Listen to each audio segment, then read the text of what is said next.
Bendiciendo en esta mañana y tenga bien ahora el hacerlo por medio de la exposición de su palabra. Les invito, amados hermanos, a buscar en el Evangelio según San Mateo, capítulo 16, para leer el verso 18. Evangelio según San Mateo, capítulo 16, leeremos juntos en el verso número 18. Y esperando que ustedes localicen esta porción de las Sagradas Escrituras ahí en sus Biblias, en el lugar donde estén, quiero hacerles saber que en la tarde de hoy el Ministerio de Finanzas de nuestra iglesia, en conexión con el Ministerio de Misiones, estarán preparando los cheques para hacerle llegar el soporte financiero a nuestros 13 misioneros en los distintos lugares del mundo en el cual se encuentran sirviendo al Señor y también en este contexto difícil enfrentando más vicisitudes de las que tenían. Agradecemos a cada uno de ustedes por su fidelidad en su aporte a estos para las unidades misioneras que usamos como sostén para estos misioneros, que ha hecho posible que podamos enviarle el sostenimiento económico correspondiente a los primeros 6 meses del año en curso. A Dios la gloria, a ustedes las gracias. Y ellos están muy sorprendidos porque creían que en el contexto en el que estamos como iglesia no iba a ser posible, pero sí, nuestro Dios es un Dios de imposibles y a Él bendecimos. Así que les notifico para que sepan y estén tranquilos en que nuestros misioneros están recibiendo el sostén que le hemos prometido. Y ahora vamos a la palabra en el Evangelio según San Mateo, capítulo 16, versículo 18. Y dice así la palabra de nuestro Dios. Y yo también te digo que tú eres Pedro, habla Jesús, y sobre esta roca edificaré mi iglesia, y las puertas del Hades no prevalecerán contra ella. A la luz de esta afirmación de nuestro Señor Jesucristo, estaremos compartiendo la palabra de Dios bajo otra afirmación. La iglesia es indestructible. La iglesia es indestructible.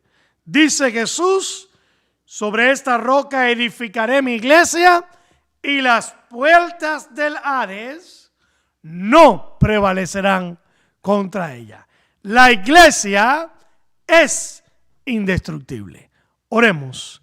Soberano Dios, magnífico y eterno Padre nuestro, te damos gracias por una vez más poder estar en tu presencia. Y ahora nos ponemos en tus manos con la seguridad de que el mismo Espíritu que inspiró su palabra nos da de usar en esta tarde para bendecir a su pueblo.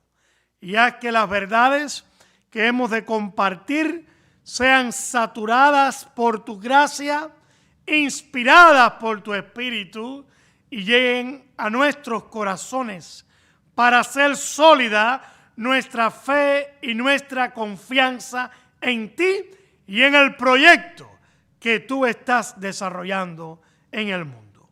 En el nombre poderoso de Cristo Jesús hemos orado. Amén. La iglesia es indestructible.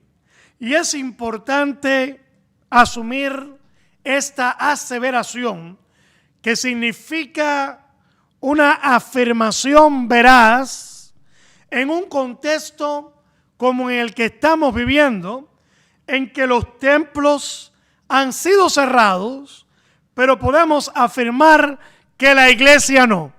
La iglesia no es el templo. De hecho, ni tan siquiera todos los que se reúnen en un templo, Dios le considera su iglesia. Por esa razón hay dos conceptos teológicos que tenemos que tener muy claro. El primero de ellos es que la iglesia no es el local, y el segundo de ellos es que todos los que se reúnen en un local que hemos llamado templo, tampoco es la iglesia. Todo el conjunto de personas que se reúnen en un templo son la congregación. La iglesia es dentro de esa congregación el conjunto de hombres y mujeres que han sido salvados por Cristo, que han sido regenerados en el poder del Espíritu Santo, que han nacido de nuevo, que han sido resucitados con Cristo y que andan en novedad de vida, en una vida nueva, como testimonio de esa obra que el Espíritu Santo, que es Dios, en el alma del creyente ha provocado. Y lleva en su alma el testimonio de que es hijo de Dios. De manera que la iglesia está en la congregación, en todas las congregaciones que se reúnen en distintos templos, congregaciones evangélicas, pero la iglesia es el conjunto de salvados. Cristo a esa iglesia que es su pueblo, que es su familia, que es su nación santa, le llamó también su cuerpo. Y por tanto es en la iglesia de Dios donde Él está desarrollando sus planes y propósitos.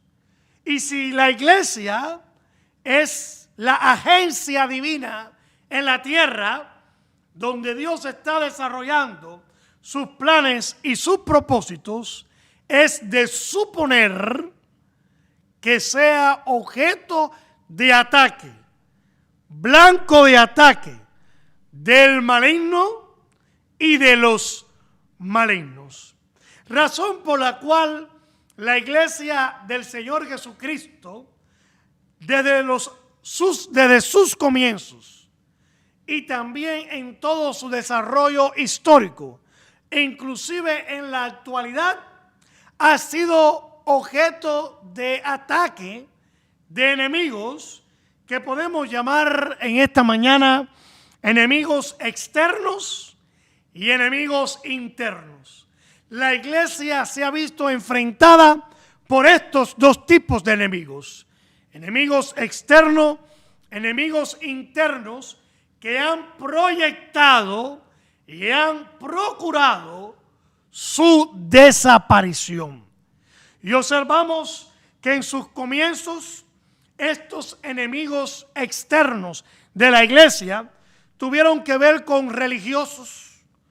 Las primeras dos persecuciones que enfrentó la iglesia fue promovida por el sistema judaico, de manera que los judíos religiosos falsos que no aceptaron a Cristo se constituyeron en un instrumento satánico para perseguir y tratar de destruir la iglesia.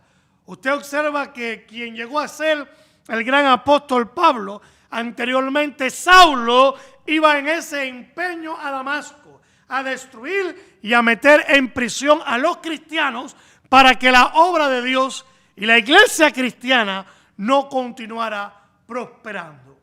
El ideal de santidad de la iglesia y sus principios de fe también levantaron contra ella la persecución del Imperio Romano.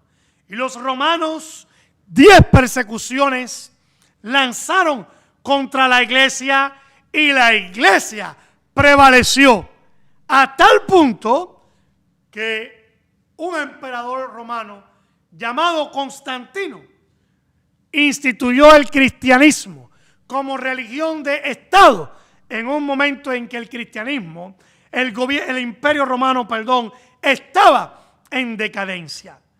Y nosotros observamos que el imperio romano, que lanzó 10 persecuciones ha quedado rezagado a la historia. Y en los museos y en los libros es donde único ha quedado algo acerca de ello, pero la iglesia firme y fortalecida ha prevalecido a pesar de todos esos desafíos. En todo el desarrollo histórico de la iglesia ha seguido también enfrentando enemigos externos, falsos religiosos, que lograron crear un nuevo imperio en la historia llamado catolicismo. El catolicismo llegó a ser un imperio que hizo que los cristianos auténticos tuvieran que huir a las cuevas, a las cavernas, o ser rezagados y permanecer clandestinos en ciertos monasterios por apegarse a la Biblia. Y el imperio católico logró masacrar a muchos y los condujo a la muerte. Pero con la reforma protestante, Dios le dio un golpe demoledor. Y esa iglesia católica, que fue un imperio por 13 siglos, avasallando a la humanidad y persiguiendo al cristianismo auténtico, quedó en la historia como una religión más. Y el cristianismo, la iglesia auténtica de Cristo, ha prosperado y llenó al mundo de misiones evangélicas, llevando el mensaje de salvación. Luego, la iglesia enfrenta en todo su decursal histórico distintas ideologías que le trataron también de eliminar, le trataron también de ridiculizar. El humanismo, el ateísmo, el materialismo, el comunismo se levantan en la historia como nuevos enemigos que tratan de socavar las bases de la iglesia. Todos los promotores de estas ideologías pasaron, ellos que profetizaron que la iglesia iba a ser destruida, pasaron y la iglesia ha permanecido. Alabado sea el nombre del Señor. La iglesia ha permanecido como columna y baluarte de la verdad.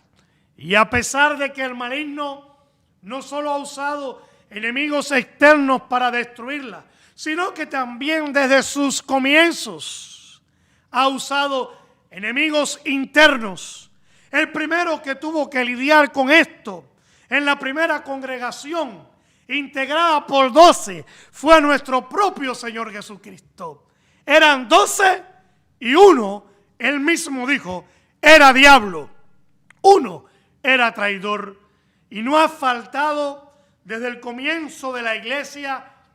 Usted oye a los apóstoles decir entre falsos hermanos, oye al apóstol Juan decir, ya hay muchos anticristos, porque Cristo mismo enseñó que desde su discipulado y hasta el fin de los tiempos se iban a desarrollar dos cristianismos, uno auténtico y uno falso. Y el falso cristianismo es el enemigo interno que tiene la iglesia del Señor Jesucristo. Y desde sus albores hasta en su desarrollo histórico y hasta la actualidad, no han faltado los traidores, los falsos, los anticristos, los cristianos nominales y no auténticos, que se han prestado también a Satanás para desde adentro tratar de socavar las bases espirituales de la iglesia. Y muchas veces los enemigos internos, para hacer la guerra más atroz, se han confabulado con los enemigos externos de la iglesia. Porque los enemigos externos de la iglesia, los enemigos declarados de la iglesia, han encontrado en los falsos cristianos, en los anticristos, en los nominales, en los traidores adentro, instrumentos que están usando para tratar de destruir el pueblo de Dios, el ideal de Dios, y para causarle muchos males a la iglesia del Señor Jesucristo. Para esos traidores va a sucederle lo mismo que le sucedió a Judas.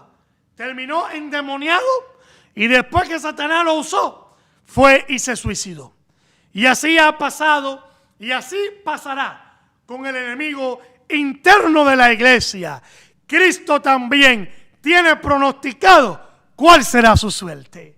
Hermanos y hermanas que me escuchan en esta mañana, desde el comienzo de la iglesia, en el desarrollo de la iglesia y en el estatus actual de la iglesia, siempre hemos enfrentado enemigos externos y enemigos internos.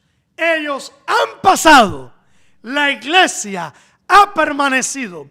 Nuevos enemigos vendrán. Enemigos hoy estamos enfrentando, pero tenemos la seguridad de que también pasarán, porque la iglesia es indestructible, permanece para siempre, porque es el plan, el proyecto y el ideal de Dios en este mundo. Alabado sea el nombre del Señor. Así que vendrá el enemigo como río, mas el Espíritu de Jehová levantará bandera. Y qué bueno es saber que tú y yo pertenecemos a un proyecto, representamos un ideal, somos parte de una causa que es indestructible, cuya victoria está garantizada.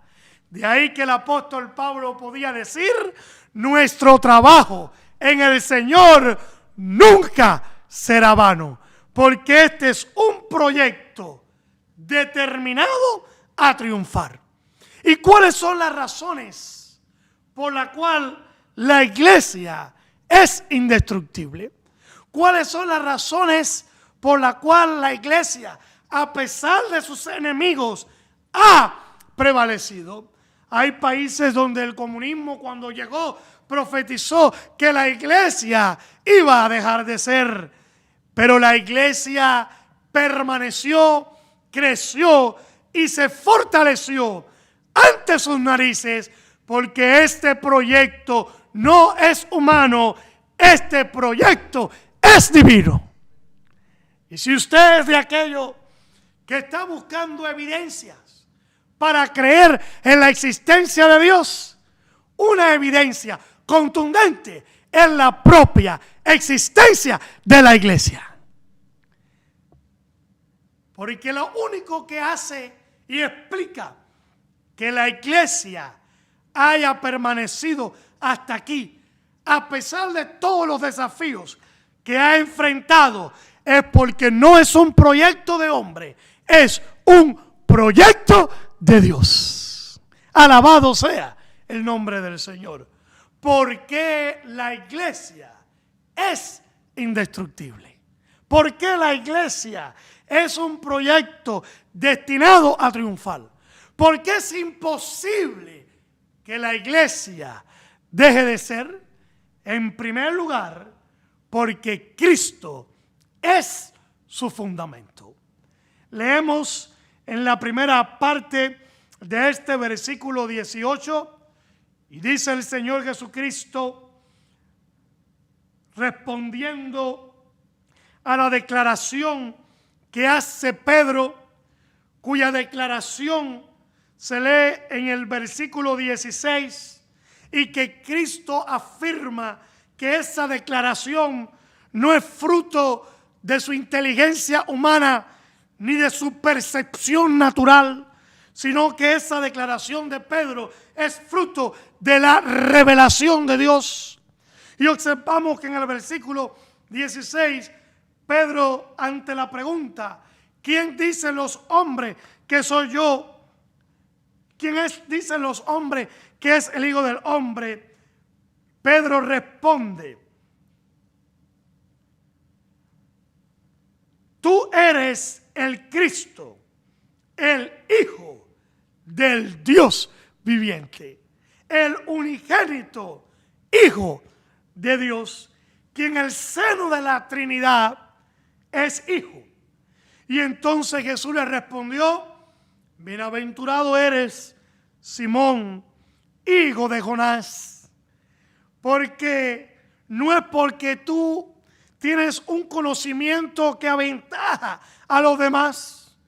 Tú no llegaste a esta comprensión como fruto de tu habilidad, sino que esta realidad tú la has podido constatar porque ha sido fruto de la revelación de Dios.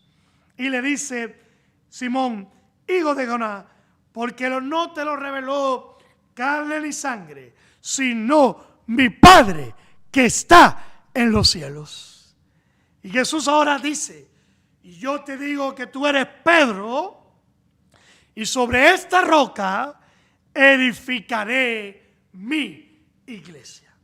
La iglesia es indestructible porque Cristo es su fundamento. Precisamente la incomprensión de esta declaración de Cristo, de que Él sería la roca, que ha hecho que algunos crean que se está refiriendo a Pedro, ha dado origen a una falsa doctrina que se conoce como la sucesión apostólica, donde señalan que Pedro fue el primer papa que Dios escogió para fundar la iglesia sobre él y que le representara. Y que después de Pedro todos los demás papas han sido designados por Dios para esta misma vocación. No hay nada más ignorante que afirmar eso. La iglesia no puede ser un proyecto que se funda en ningún hombre. La propia palabra de Dios afirma: maldito el hombre que confía en el hombre. La palabra afirma que por cuanto todos hemos pecado, estamos destituidos de la gloria de Dios. De manera que no hay un solo individuo que ha existido, que exista o existirá, que está libre del pecado. Y por tanto, si estamos todos afectados por la misma experiencia que se llama pecado, esto nos inhabilita para poder ser parte de un proyecto que tiene como propósito enfrentar a Satanás. De manera que la razón por la cual el Hijo de Dios se encarna y aparece entre los hombres es porque Dios no encontró otro camino para poder hacer las cosas. El único que se podía enfrentar a Satanás y destruir sus armas y destruir su proyecto y poder salvar a las almas es el mismo Dios. Por tanto, es iluso pensar que haya un ser humano lo suficientemente capaz que Dios pueda escogerlo para ser el fundamento de su iglesia. Cuando pensamos en Pedro, su propio nombre, que procede del griego, significa Petros, y Petros significa una pequeña piedra. Mientras que se usa aquí la palabra Petra, que significa una gran piedra. El propio apóstol Pedro tenía claro que él no era la piedra, él no era el fundamento de la iglesia, sino que él era una pequeñita piedra de las tantas que Dios iba a usar para edificar su iglesia. Si leemos en Primera de Pedro, capítulo 3, capítulo 2, versículo número 6, el propio apóstol Pedro tiene esta teología clara y expresa. cual también contiene la Escritura. Lo cual él está señalando que la verdad que va a presentar no es fruto de su imaginación, sino que es una verdad escrituralmente afirmada, es una verdad escrituralmente establecida. ¿Y cuál es la verdad escrituralmente afirmada? Escrituralmente establecida, que desde el profeta Isaías se había proclamado. Si lo observa en su referencia en la Biblia, así lo va a descubrir. He aquí, pongo en Sión la principal piedra del ángulo, escogida y preciosa. La piedra angular, la piedra fundamental, Pedro está presentando que es el Señor Jesucristo. Luego el apóstol Pablo afirma que nadie puede poner a la iglesia, en 1 Corintios capítulo 3, otro fundamento. 1 Corintios 3:11, dice el apóstol Pablo, nadie puede poner a la iglesia otro fundamento que el que está puesto, el cual es Jesucristo. Él es el fundamento de la iglesia. Él es la principal piedra, la piedra angular de esta construcción que Dios está haciendo en el mundo. Esa es la piedra fundamental sobre la cual tú y yo nos vamos a edificar. Por eso en el versículo número 4 de este pasaje se le llama a Cristo piedra viva. No solo es la piedra principal, la piedra angular, el fundamento, sino que es la piedra viva. Y después vamos a retomar por qué esta expresión. Y si tú y yo vamos a ser parte de este proyecto, ¿qué tenemos que ser también? Versículo 5, vosotros también. ¿Cómo qué? Como piedras vivas. De manera, hermanos, que la iglesia es indestructible porque tiene a Cristo como su fundamento. Y si Él es el fundamento de la iglesia, Él es quien está edificando su iglesia. ¿Cuál es la segunda razón por la cual la iglesia es indestructible? No solo porque Cristo es el fundamento, sino porque Cristo es el que la está edificando. Volviendo a Mateo capítulo 16, versículo 18, dice él, yo edificaré a mi iglesia. Es su iglesia. Y es una tarea tan prominente. Es una tarea tan difícil.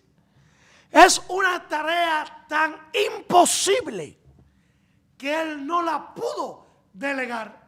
La iglesia es indestructible porque es un proyecto que él está realizando. ¿Alaba usted el nombre del Señor, hermanos?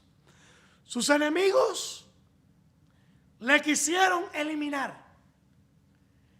Y sus enemigos, en el intento de eliminarle, le llevaron a la cruz. Pero no sabían que llevándole a la cruz lo estarían entronando en el cielo. Y él hoy es la cabeza de la iglesia. Es el Señor de la iglesia.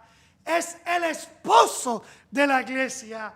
Y él hoy es el que edifica la iglesia, porque él es piedra viva. ¿Y por qué él es piedra viva?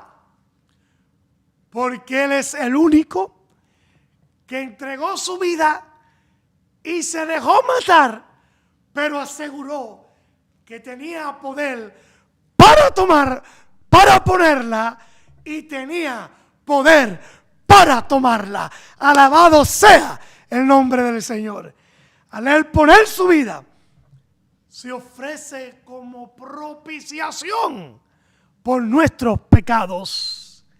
Y al él tomar su vida y resucitar de entre los muertos, históricamente ilustró que él es la vida y que él puede la muerte transformarla en vida y que él puede producir esa experiencia en el corazón. Alabado sea el nombre del Señor. Él durante su ministerio dijo: yo he venido para que tengan vida y para que la tengan en abundancia. De manera que lo único que nos hace parte de esta edificación es saber que Él es piedra viva, pero que nosotros, para ser parte de esta edificación, tenemos que tener su vida. Porque Dios no es un Dios de muertos, Dios es un Dios de vivo. Y todos nacemos muertos en delitos y pecados, separados de Dios. Pero qué bueno es saber que en Él hay poder para esta alma muerta en delitos y pecados, por medio de su poder, recibir una resurrección espiritual. Y el único que puede provocar esa resurrección espiritual es Él, porque es el único que estando muerto a sí mismo se resucitó. Alabado sea el nombre del Señor. Razón por la cual el apóstol Pablo dijo: y Él, Cristo, solo Cristo, Él os dio vida a vosotros cuando estabais muertos en vuestros delitos y pecados. La iglesia es indestructible porque Cristo la está edificando.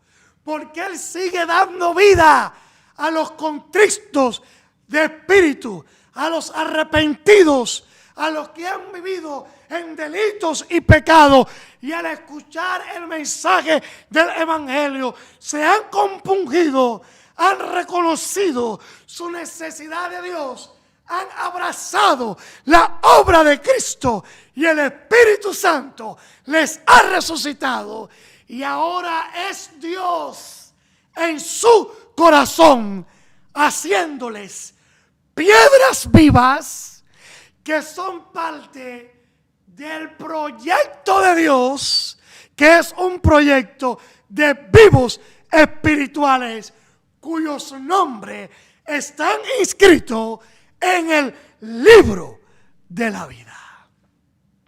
De manera que no es un pastor el que da vida, no es un apóstol el que da vida, no es la congregación la que da vida, no es una denominación la que da vida. El único que puede dar vida al corazón es Cristo. Y no hay ningún nombre bajo el cielo dado a los hombres en el cual podamos ser salvos. Reitero, no es un pastor, no es un sacerdote, no es un papa, no es un sistema religioso, solo Cristo. Y Jesucristo basta. De manera que el mensaje de la iglesia que se está edificando sobre bases espirituales es un mensaje cristocéntrico, no un mensaje egocéntrico, donde muchos traidores, que son los enemigos que la iglesia tiene metido dentro, están haciendo uso de su carisma, haciendo uso de su habilidad humana, haciendo uso de sus recursos para ponerse como el centro de la iglesia.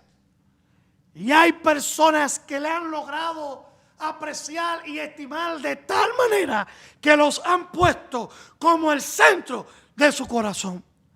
Cuando una iglesia presenta un mensaje donde se promueve al hombre, donde se promueve su habilidad y donde la congregación lo único que le interesa es estar encantada con la elocuencia y con sus estrategias motivadoras, ahí lo único que se ha producido es una traición. Y por tanto hay muy pocas posibilidades de que hayan nacido de nuevo, de que hayan resucitado con Cristo, porque en donde no se entrega correctamente el mensaje, no hay vida. No hay resurrección espiritual. No hay nuevo nacimiento. No hay transformación. No hay santidad. No hay espiritualidad. Porque todo eso es resultado de la vida de Dios instaurada en el corazón de los que han nacido como hijos de Dios. Y solo nacen como hijos de Dios aquellos que son ministrados con la auténtica palabra de Dios. Porque la Biblia dice en boca de Jesús, en Juan capítulo 6, las palabras que yo os he hablado. No las palabras que habla el pastor, no las palabras que habla el sacerdote, no las palabras que dice el papa, que todos esos sistemas religiosos han promovido una homoidolatría. Y usted sabe qué cosa es la homoidolatría, la adoración al hombre, donde han puesto el criterio humano, donde han usado la habilidad para ponerse como en el centro de las congregaciones y ponerse en el centro de los corazones. Cristo dijo, las palabras que yo os he hablado son verdad y son vida. De manera que lo único que produce vida es entregar el mensaje de Dios tal cual lo hemos recibido. Y de manera que esto implica el saber que nosotros somos colaboradores. Porque Dios nos estableció en el mundo como embajadores de Él, representantes de su reino, para proclamar a la humanidad el mensaje de reconciliación. Y ese mensaje conserva el evangelio en la esencia que se necesita para que esa verdad de la palabra de Dios provoque, por medio de la obra de Cristo y la acción del Espíritu Santo, vida espiritual en el corazón del pecador que escucha la verdad de Dios. Alabado sea el nombre del Señor. Somos colaboradores. Somos los que presentamos el evangelio para promover a Cristo. Promovemos la palabra de Cristo. Promovemos la obra de Cristo para que las personas impactadas por Cristo puedan venir a Él y recibir la vida de Él. Alabado sea el nombre del Señor. De ahí que en la primera iglesia, en Hechos capítulo 2, usted lee lo siguiente: y el Señor añadía a la iglesia los que habrían de ser salvos. Y era una iglesia llena del poder de Dios, Si usted lee la primera parte del capítulo 2, observará que habían señales, habían prodigios, habían manifestaciones del poder de Dios que hoy nuevamente se está haciendo una necesidad para nosotros como pueblo de Dios. Había comunión, había amor, y todo eso Dios lo usaba porque era manifestación de la vida que Él había provocado en el corazón de esos que eran sus hijos. Pero ellos con señales, ellos con prodigios, ellos con milagros, ellos con amor, aún ellos estando en unidad y siendo sede del poder de Dios, no podían agregar a nadie a la iglesia de Jesucristo.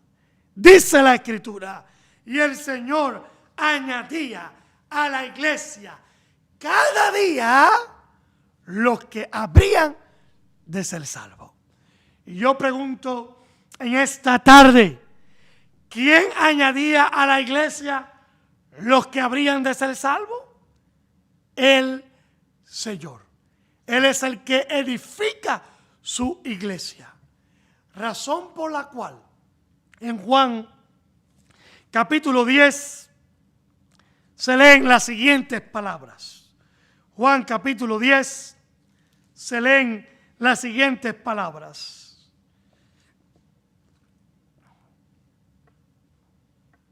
A partir del versículo 9.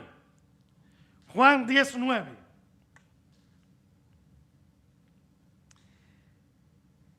¿Quiere ser parte de esta iglesia que es indestructible? Escuche a Jesús. Dice él, Juan 10, 9. Yo soy la puerta. El que por mí entrare será salvo, y entrará y saldrá y hallará pastos. Una puerta es algo que nos da acceso para tú y yo ser parte de la iglesia que Cristo está edificando. No podemos tomar atajos. No podemos saltar la cerca. Porque los que toman atajos para ser parte de la iglesia, los que están saltando para meterse dentro de la iglesia, sin pasar por la puerta, están dentro de la congregación, pero no son hijos de Dios. Y tristemente, en el contexto presente en que se está diluyendo el mensaje del evangelio, donde la palabra de Dios ya no es el centro de la predicación, donde están carentes los auténticos ministros que siguen creyendo, cual el apóstol Pablo, que el evangelio es poder de Dios para salvación, para transformación, y que es posible la vida nueva en Cristo. Y hoy han disminuido los hombres que tienen en la Biblia su convicción. Y hoy abundan animadores, motivadores, que saben mucho de psicología, que saben mucho de locución y que pueden articular muy emotivamente las palabras, porque hasta han aprendido dramatización, que debían de estar en Hollywood y no ser ministros del evangelio, y crean contextos muy animados y crean contextos muy emotivos que aparentan ser contextos espirituales. Pero si no están presentando a Cristo, si no están presentando el evangelio, si no están llamando al arrepentimiento, si no están enfrentando el pecado, lo único que están haciendo es llevando a las personas a saltar la cerca. Al igual que la saltaron ellos.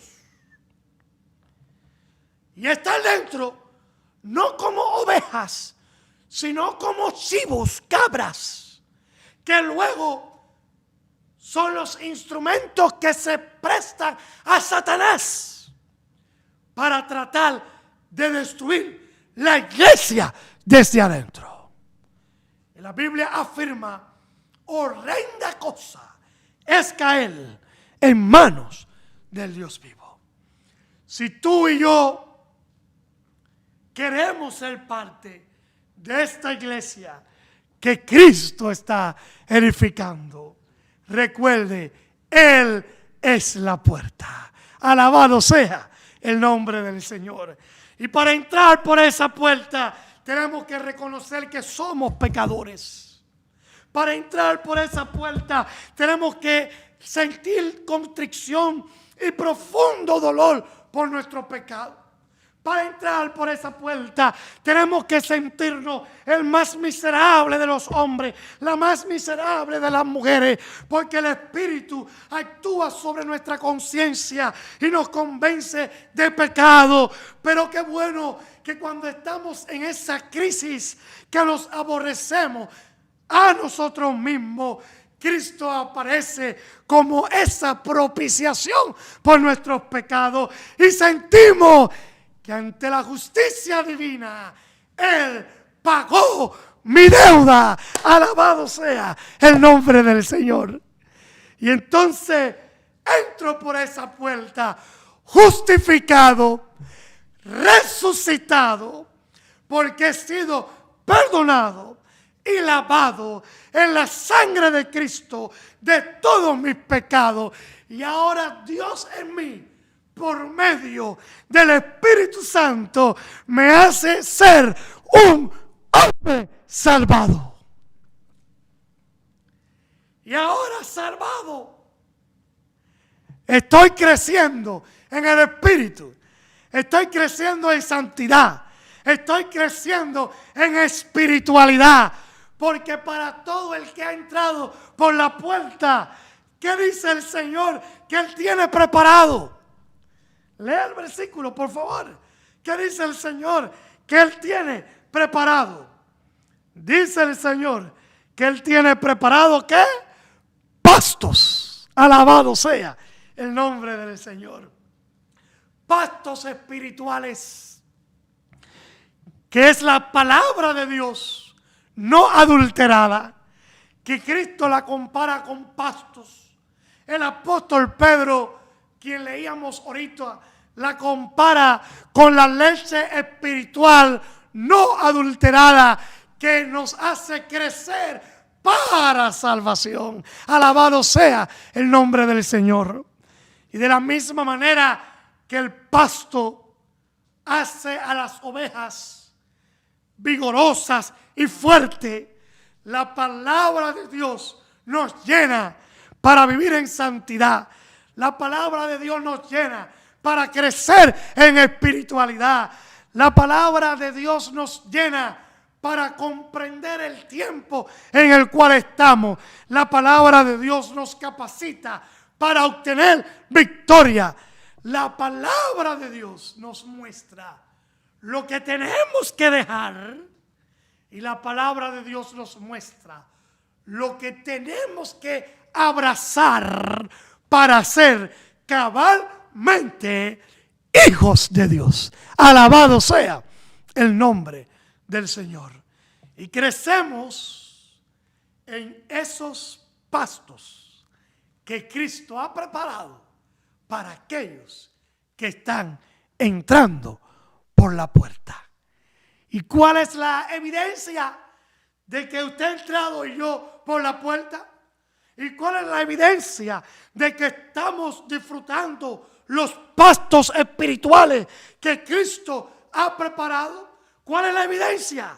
Vamos a Juan capítulo 15, por favor, para descubrir la evidencia de que tú y yo somos parte de la iglesia que Cristo está edificando.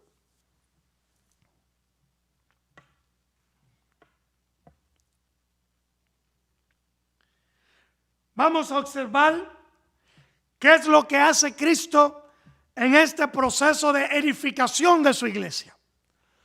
Porque el proceso de edificación de la iglesia implica dos cosas: quitar y limpiar.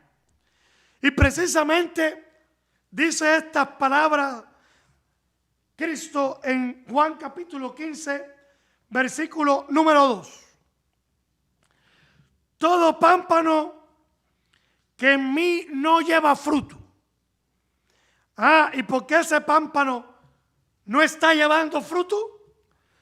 Porque en vez de entrar por la puerta, ¿qué hizo? Saltó por la cerca.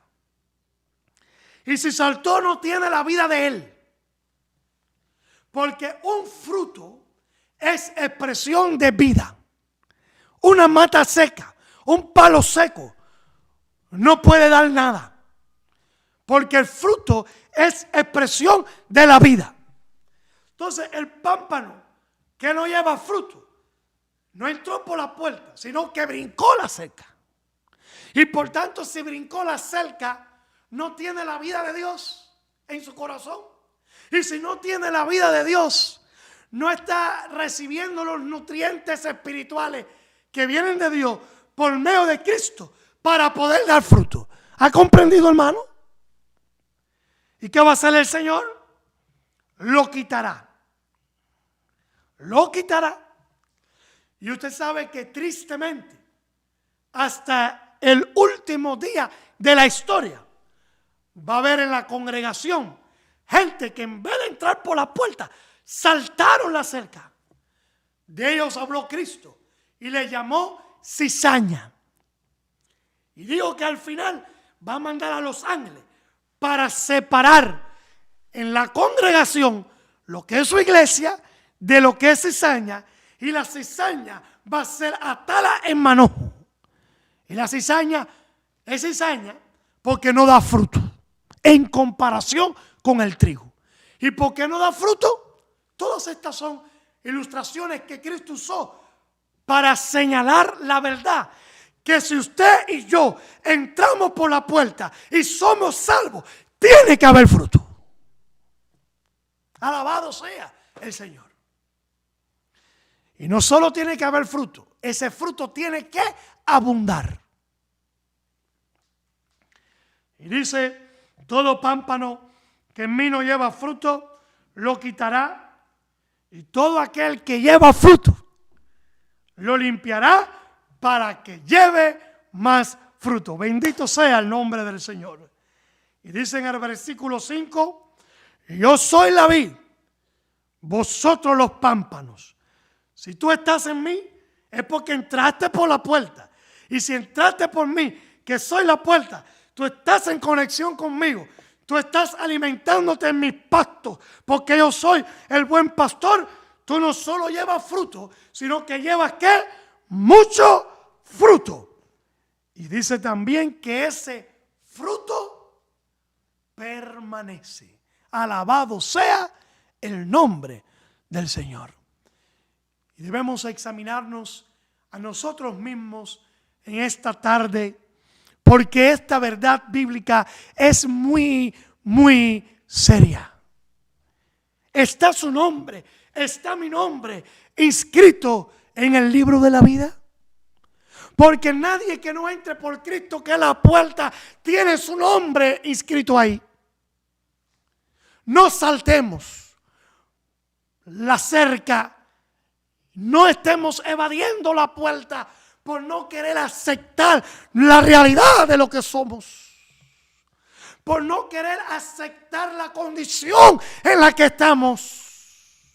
Es muy triste creer que somos y permanecer en nuestros pecados sin arrepentirnos. Dice la Biblia, de cierto perecerás. Cristo es el que está edificando su iglesia. Y no solo Él resucita al que entra por Él, que es la puerta, sino que Él escribe su nombre en el libro de la vida. Lo cual garantiza que no hay ningún tipo de posibilidad de que haya forro. De que haya forro. Usted y yo podemos aquí pasar porque hemos entrado por la puerta. podemos engañar al pastor, a los hermanos, pero la verdad que trasciende es que al que edifica la iglesia y que es el dueño de la iglesia, ninguno de nosotros le podemos engañar. Preguntémonos a nosotros mismos, ¿he entrado yo por la puerta? ¿Estoy yo alimentándome de la palabra correcta que colabora con mi crecimiento espiritual, que aunque muchas veces me enfrenta, porque no siempre la palabra nos anima, sino que también la palabra nos corrige? Doy gracias a Dios por ella, porque me señala mi mal y cual lámpara a mis pies me lleva a buscar la santidad que necesito para vivir delante de Dios una vida aprobada. O me he negado a recibir esa palabra y estoy saltando la cerca porque no estoy dispuesto a entrar por la puerta. Finalmente, mis hermanos, la iglesia es indestructible porque Cristo garantiza su futuro. Alabado sea el nombre del Señor. El Rey de Reyes, aleluya, y Señor de señores, quienes sus enemigos trataron de matar y lo único que hicieron fue entronizarlo en el cielo y está a la diestra del Padre, ante el cual toda rodilla se doblará y toda lengua confesará que Él es el Señor. Él garantiza el futuro de su iglesia. Y los reinos de la historia se han levantado y se han destruido. Enemigos de la iglesia se han levantado y están destruidos. Y los enemigos del tiempo actual que se levantaron se están también destruyendo. Alabado sea el Señor. La iglesia es indestructible porque Cristo garantiza su futuro. ¿Qué se lee en la última parte de este versículo que hemos señalado? Y las puertas del Hades no prevalecerán contra ella. Quiero que veamos en esta mañana, esta tarde, el Hades como Satanás con toda su comandancia, con todos los demonios que están a su servicio, que incluye también a todos los enemigos de fuera de la iglesia y que están dentro de la congregación como no nacidos, que se constituyen enemigos internos, que se prestan al diablo para hacer la guerra al pueblo de Dios, para hacer la guerra a los hijos de Dios, para hacer la guerra a los propósitos de Dios. ¿Están haciendo la guerra? Sí, están haciendo la guerra. Tratarán de destruir la iglesia. Se esforzarán por lograrlo. La Biblia enseña que los enemigos de Dios, externos e internos, están haciendo alianzas. Y eso es lo que se llama el anticristo, que está en acción desde los tiempos de Cristo y que es un sistema que se ha venido manifestando y desarrollando en las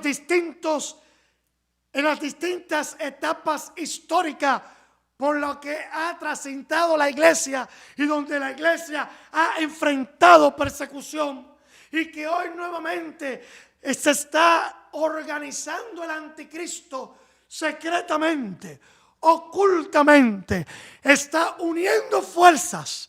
Está el anticristo haciendo alianzas con los enemigos externos que son políticos liberales, religiones que se sabe a ciencias claras que no son cristianas, pero también está aliándose el enemigo interno, que es el falso cristianismo, obreros fraudulentos, congregaciones que se han convertido en sinagogas de Satanás, porque todos los que la integran son personas que saltaron la cerca y no entraron por la puerta, que es Cristo. Ese es el falso profeta del que habla el libro de Apocalipsis. Y están haciendo nuevamente alianzas que muy pronto se manifestarán claramente y evidentemente en el nuevo orden mundial que ya el anticristo, quien hace rato está en acción, está gestando para lanzar la última ofensiva en contra de la iglesia de Jesucristo. Y que el propio apóstol Pedro afirma: no os sorprendáis del fuego de prueba que os ha sobrevenido, porque es necesario, dice él, que el juicio comience primero por la casa de Dios, porque la prueba es lo que va a ser usado por Dios para purificar la iglesia y conducirla a un gran avivamiento. Alabado sea el nombre del Señor. Pero los enemigos aliados, organizados, porque el reino de las tinieblas es un reino organizado, porque hay principados, potestades, y Satanás es un estratega. Por eso dice el apóstol Pablo que no ignoremos las maquinaciones del maligno. Él es un estratega, y todos estos enemigos de la iglesia, organizadamente, por medio de alianzas, uniéndose y usando estrategia, lanzarán una nueva ofensiva en su proyecto ingenuo al final, y en su ignorancia y en su ceguera, creyendo que pueden destruir la iglesia, porque olvidan las lecciones del pasado, que siempre que enfrentaron la iglesia, ellos terminaron destruidos y la iglesia ha prevalecido. Y eso mismo sucederá, mis hermanos, al final de la historia. La iglesia es indestructible porque Cristo garantiza su futuro. No prevalecerá. Leamos en Daniel capítulo 2. Daniel capítulo 2.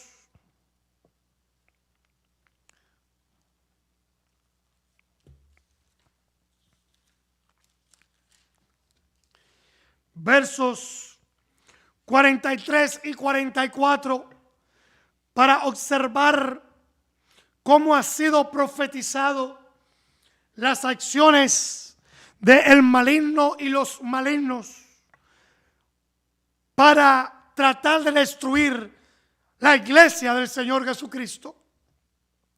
Y dice el verso 43 y 44: así como viste el hierro mezclado con barro, ¿qué van a hacer los enemigos de la iglesia de Cristo? Se mezclarán. ¿Por medio de qué? De alianzas humanas. ¿Cómo son las alianzas humanas? ¿Tratarán de aliarse? Sí. ¿Pero qué afirma la Biblia? No se unirán. Lo cual implica que no podrán llevar a su máxima expresión su proyecto. Y su proyecto sí va a avanzar, sí va a avanzar. ¿Y por qué va a avanzar? Porque esas acciones de los enemigos de Dios en contra de la iglesia, Dios va a permitir que avancen, porque Él las está usando para purificar la iglesia. Y esas acciones de los enemigos van a formar tremendo corretaje dentro de la congregación. Unos van a correr para escaparse de las acciones de ellos, y otros vamos a correr a la presencia de Dios para buscar fortaleza, capacitación espiritual para poder permanecer fieles. Porque las acciones de nuestros enemigos nos hacen ver cuán débil somos. Pero qué bueno es que podemos ir a la gracia de Dios y en nuestra debilidad ser fortalecidos y ser perfeccionados. Alabado sea el nombre del Señor. Entonces hay que ver para qué lugar tú y yo vamos a correr. Si vamos a correr para no ser alcanzados por nuestros enemigos y traicionar el ideal que hemos abrazado, o vamos a correr a la presencia del Señor para ser capacitados y poder ser fieles.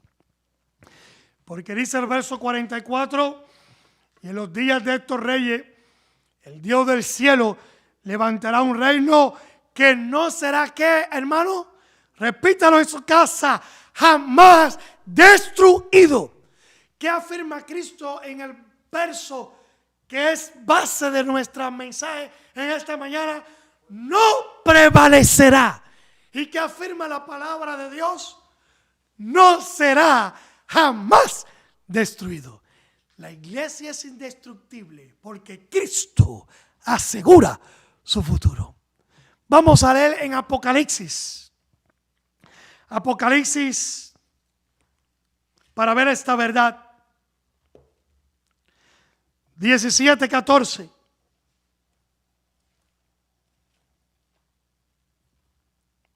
Apocalipsis 17:14.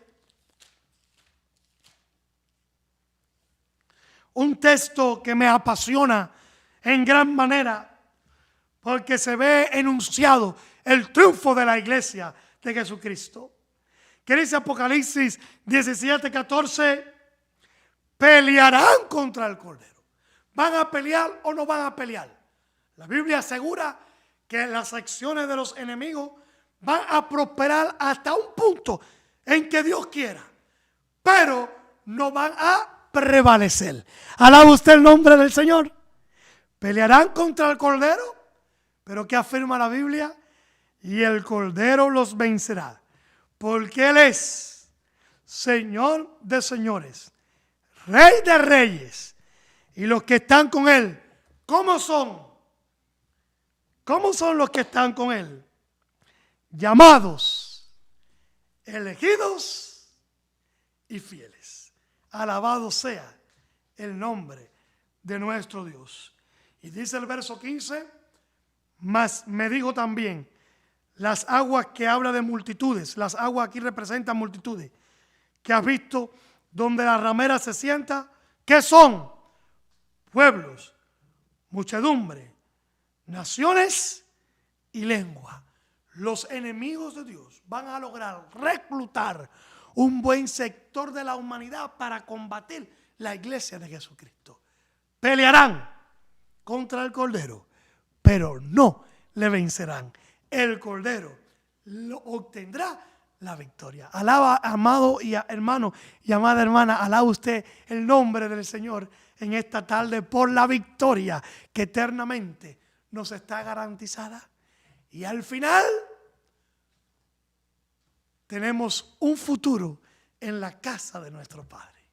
Porque Cristo dijo, yo me voy, pero en el tiempo en que corresponde al día del Señor, vengo para llevarlos a ustedes que son mi cuerpo, para que donde yo esté, también ustedes puedan estar, porque en la casa de mi Padre muchas moradas hay. La iglesia es indestructible. Usted y yo somos parte de un proyecto que está destinado a triunfar. Ánimo, que nada está perdido.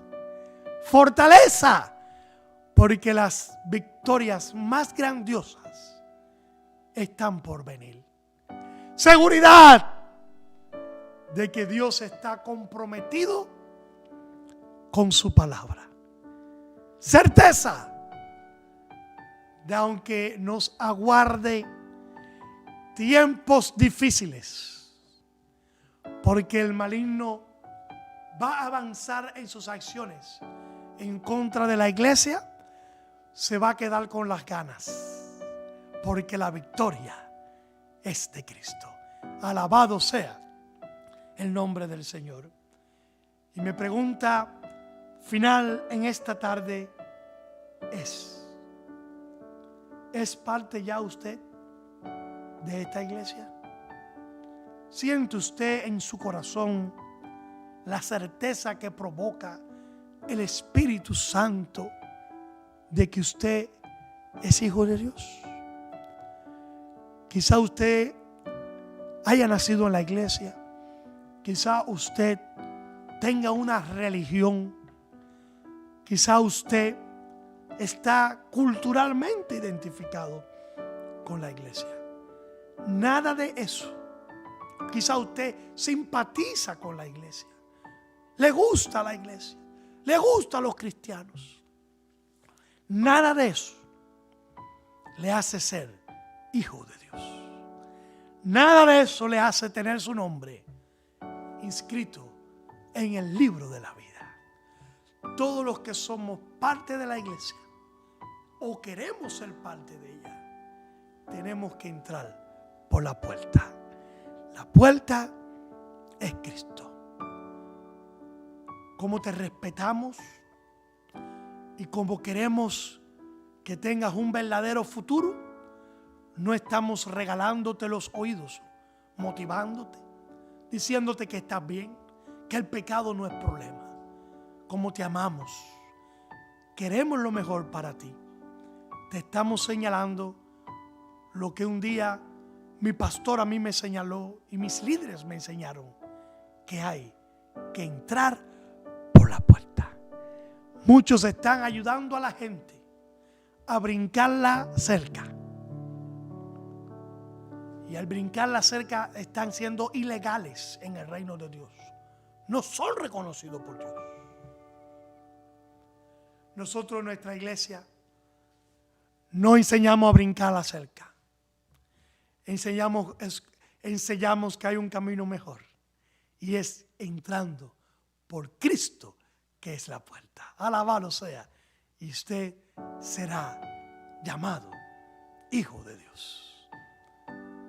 ¿Qué vas a hacer con Cristo? Revisa tu corazón. Olvídate de la religión. La religión es la primera que enseña a la gente a brincar la cerca. Porque te hace creer que porque guardas ciertos principios, cumples ciertos ritos, o porque te conservas con cierta moral, ya estás. No, la religión es la primera que hace a la gente brincar la cerca. Es necesario entrar por la puerta. Órale ahí donde estás a Dios, desde lo más profundo de tu corazón, y dile: Señor, te acepto. Quiero entrar por ti, que eres la puerta. Quiero ser alimentado por tus pastos, por esa palabra espiritual que colabora con mi crecimiento. Y que el crecimiento es evidente porque yo mismo soy el primer sorprendido cuando veo en mi vida los frutos que tú estás provocando. Y que los que tienen que ver conmigo son también sorprendidos, porque no solo ven que tengo frutos, sino que en su relación conmigo ven que no es algo que estoy falseando, porque mi fruto permanece. Alabado sea el nombre del Señor. Y al permanecer es una evidencia de que soy el hijo que tengo que ser. Oremos. Señor, te damos gracias en esta mañana por este proyecto celestial llamado la iglesia. Gracias por esta obra tan maravillosa que viniste a realizar y estás realizando entre los hombres. Gracias por la bendición que nos has dado de a todos abrirnos las puertas que eres tú, porque nos amaste con amor eterno y no quieres que ninguno perezca. Oh Señor, sigue bendiciendo nuestras vidas y ayúdanos a tener total convicción de que tu proyecto es indestructible, porque de la iglesia tú eres el fundamento. Porque tú eres el que la estás edificando. Y porque tú, desde antes de la fundación del mundo, has garantizado su futuro. Gracias por la iglesia y gracias por poder ser parte de ella. Por Cristo Jesús. Amén y amén. Que el Señor nos continúe bendiciendo en esta mañana y su palabra siga siendo prosperada en nuestros corazones. El jueves, Dios mediante, nos damos cita a las 7 de la noche para nuevamente acercarnos juntos a la palabra de Dios. Sigamos orando para volver a reunirnos en este lugar. Pero recuerde, las puertas del templo se cerraron, pero la iglesia sigue abierta, porque la iglesia eres tú y soy yo si hemos entrado por la puerta. Que el Señor les bendiga. No basta solo con cantar, no basta solo con decir, dilo conmigo, Señor. No es suficiente